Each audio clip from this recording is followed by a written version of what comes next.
So you guys both just touched on a little bit of this idea of like finding your tribe and people that truly identify with you. Yeah. And then you brought up this idea of authenticity while you were talking through kind of stepping outside of our comfort zone. How does that role of authenticity and especially kind of like sharing what we want to share, keeping back what doesn't feel appropriate, but also showing enough of ourselves to find that tribe and attract the right people? How does that all play into the idea of imposter syndrome? I think that's such a smart question because smart authenticity requires boundaries, and you have to know those boundaries as the person going into it. People will take everything that you will give to them. And also, being too open with your life creates a lot of vulnerabilities and creates a lot of places where you're going to feel very uncomfortable. And honestly, for business, it's probably not appropriate. So, defining what those boundaries are as you put your life forward in a public way, you may say, hey, I'll mention my anniversary. I'll mention, things about like ancillary things about my life or my dog or other things like that. But you're not going to go too into maybe like, your personal struggles. And maybe for other people, that is their brand, part of their personal struggles and what they've overcome.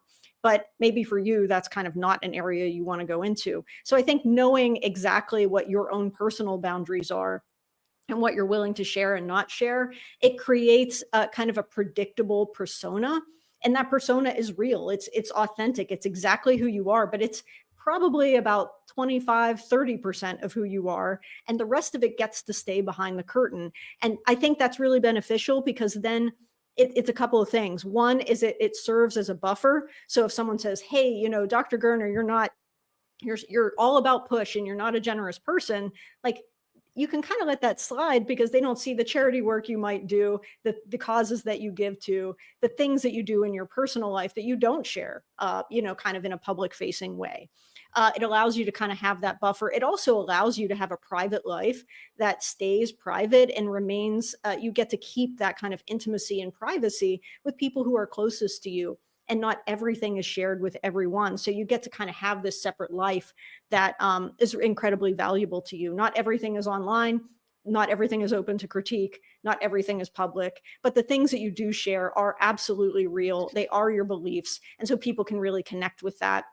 And I often think too, just as a kind of an aside, that if you are putting something forward, let's say you're that tax planner or estate planner, having one thing that people really know you for and something personal, it can be very, I think, advantageous because they see you as a human being. If you're just going to spout truisms, it's probably not going to get you a lot of traction.